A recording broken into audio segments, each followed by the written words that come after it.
Наш эфир продолжает брифинг по отопительному сезону. Узнаем о текущей обстановке в республике. Предлагаем послушать. Вячеслав Павлович, здравствуйте. Расскажите, пожалуйста, о ходе отопительного сезона. Добрый день. По состоянию на 13 сентября у нас отопительный сезон начался на всей территории Республики Саха-Якутия в 36 муниципальных образованиях. В рамках подготовки к отопительному сезону у нас готовность по объектам теплоэнергетики, электроэнергетики, а также инженерной инфраструктуры составляет 99%. За исключением мероприятий, которые связаны с проведением тренировок по выполнению аварийно-восстановительных работ в условиях низких температур, а также противопожарные тренировки. По завозу топливно-энергетических ресурсов у нас из 514 тысяч тонн завезено 85%, что составляет 427 тысяч. В рамках подготовки к отопительному сезону у нас по состоянию на сегодняшний день готовность объектов, которые принимают теплоснабжение непосредственно в муниципальных образованиях, это бюджетные учреждения, это школы, больницы, садики, а также непосредственно жилой фонд, готовность составляет 99%. При возникновении вопросов со стороны населения, связанных с предоставлением некачественных услуг, связанных с теплоснабжением, просьба жителям обращаться непосредственно в управляющие компании, ТСЖ, ЕДДС, а также в случае непринятия мер со стороны управляющих организаций в части теплоснабжения, просьба обращаться в Министерство жилищно-коммунального хозяйства и энергетики, а также Управление Госстройжилнадзора для принятия соответствующих мер. Спасибо. Это был брифинг по отопительному сезону, а мы продолжаем.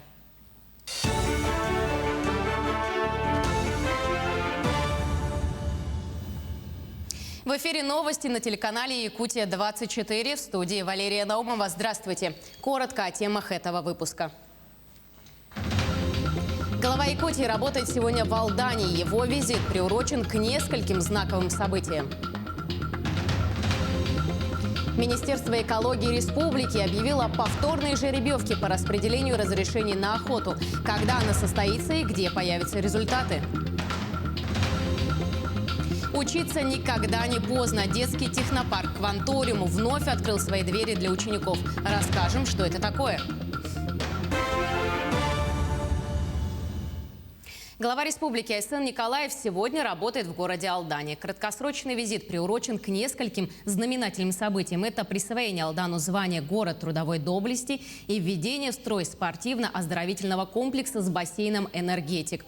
Выступая на открытии спортивного объекта, глава республики отметил, что алданцы долго ждали данного события, но теперь город и его жители получают комплекс, оборудованный современными системами и инвентарем.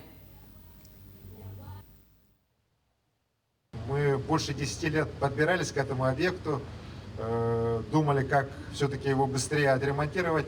Но вот благодаря решениям правительства республики вместе с районной администрацией, городской администрацией, вместе со строителями за последние 3 года был сделан такой достаточно серьезный рывок. И сегодня объект уже готов. Я уверен, что сейчас, после уже окончательной наладки оборудования, буквально в ближайшие недели люди уже смогут сюда ходить. Дети смогут ходить, заниматься спортом, плавать в бассейне. Я знаю, насколько Алдан ждал этот объект. Айсен Николаев осмотрел спортивный комплекс. Главе показали бассейн, тренажерные и спортивные залы. На выходе состоялась импровизированная фотосессия с молодыми спортсменами и жителями города, которые собрались на открытие спорткомплекса.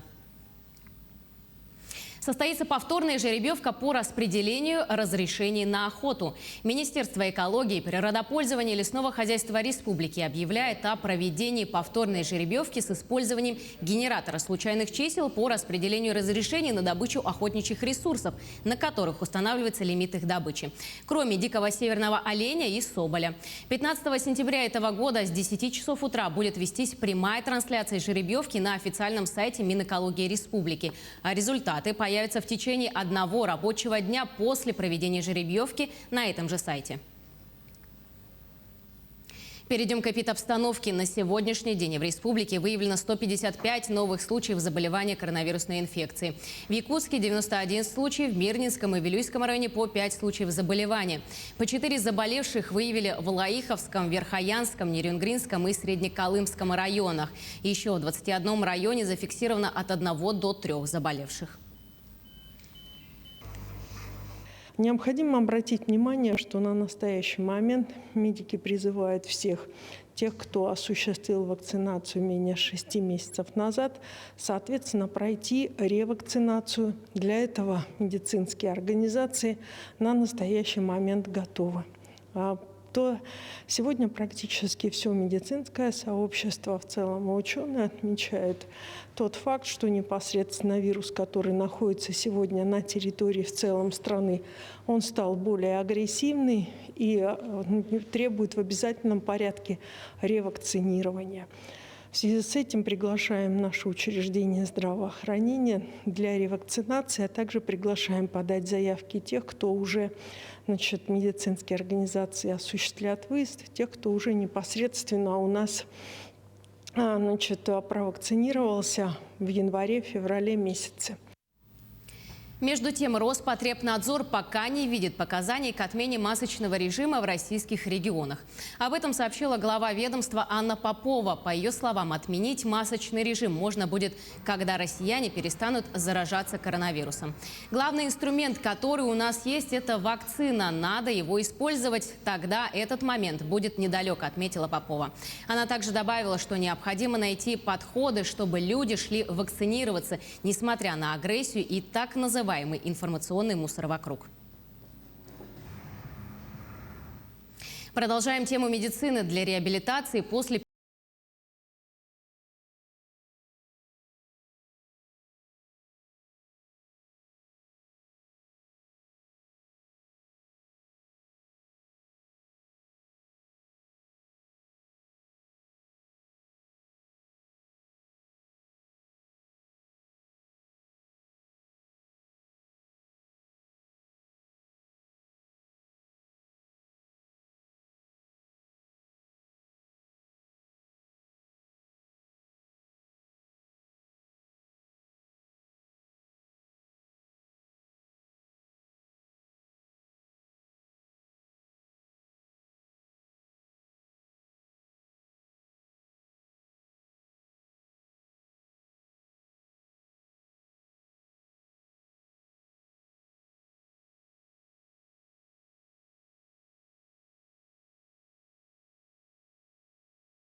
практики инфекций в социальных учреждениях.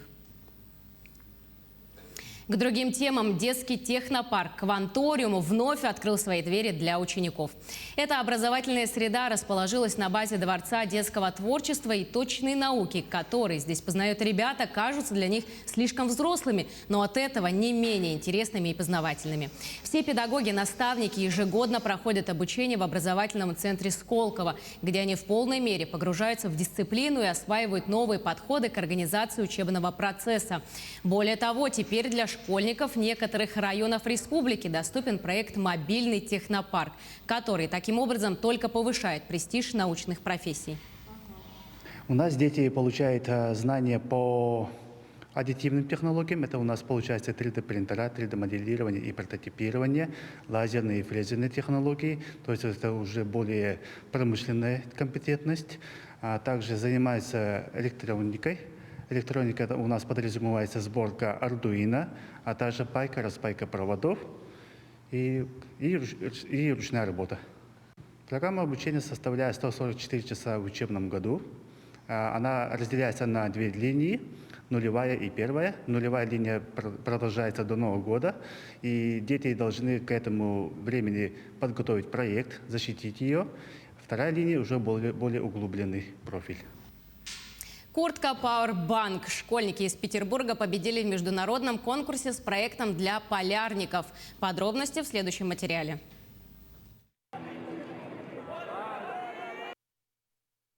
Шестиклассник из петербургской школы номер 619 Андрей Яковлев выиграл международный конкурс по робототехнике, разработав куртку, пауэрбанк и мотособаку для исследования Арктики.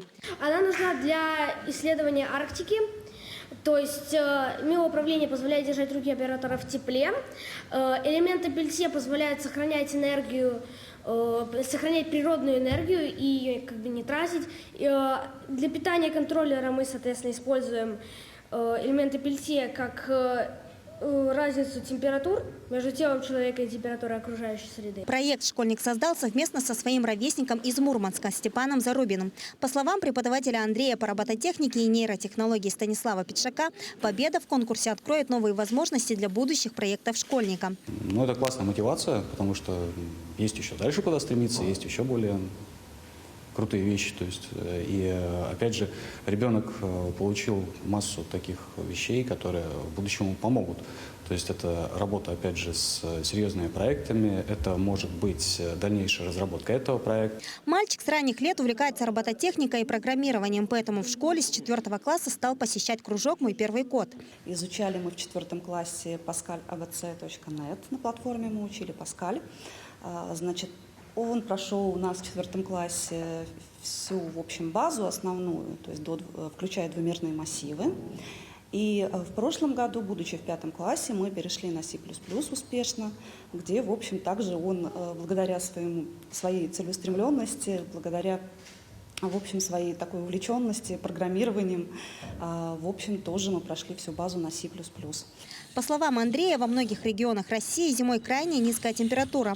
Поэтому изобретение куртки пауэрбанка и мотособаки, которую в дальнейшем планируется увеличить в размерах для возможности перевозки человека, теоретически можно использовать не только в Арктике, но и в северных регионах страны.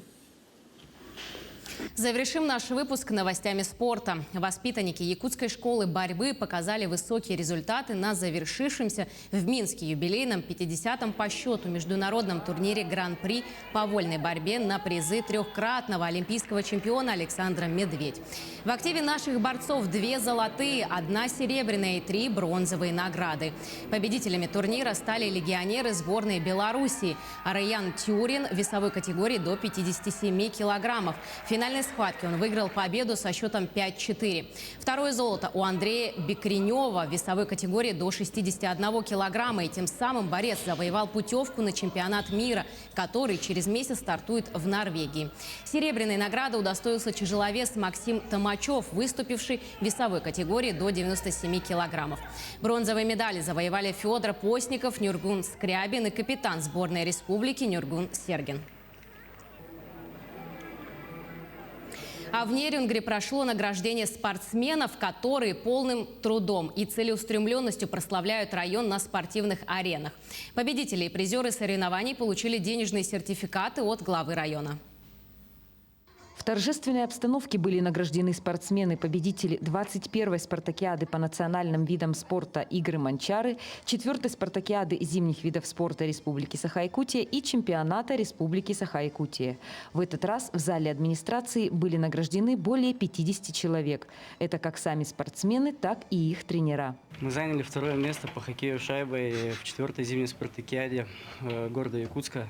Нам очень приятно то, что о нас не забывает глава Нерюнгринского района, поощряет нас денежной компенсацией какой-то в размере 30 тысяч рублей.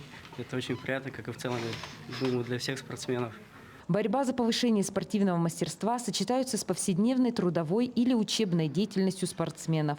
Поэтому успех во многом зависит от настойчивости, дисциплины и стремления добиваться высоких результатов, что и демонстрируют те, кто был удостоен получить награды в этот день. В своем обращении к спортсменам Роман Щегельняк отметил необходимость возрождать величие спорта в районе. Для этого предложил создать спортивный совет. Да, это обыкновенный совещательный орган, где будут приглашены спортсмены, ведущие, да, значит, ветераны спорта, тренера различных уровней, как взрослых команд, так и детских команд, учителя физкультуры. Вот мы будем совместно со спортивным комитетом нашего района, я буду обязательно участвовать в работе этого совета, вырабатывать единую доктрину, единые такие вот важные вещи, которые способствовали развитию спорта. причем массового спорта. Успехи наших спортсменов сегодня – это здоровое поколение и процветание города завтра. Это всегда праздник для тех, кто любит спорт, кто пропагандирует здоровый образ жизни, стремится к физическому совершенству, кто полон бодрости, оптимизма и жизненной энергии. У нас есть множество поводов гордиться своими земляками. Ирина Кичигина, Вадим Барашков, Нерюнгри. К этому часу у меня вся информация. Мы продолжаем следить за развитием событий. Оставайтесь с нами.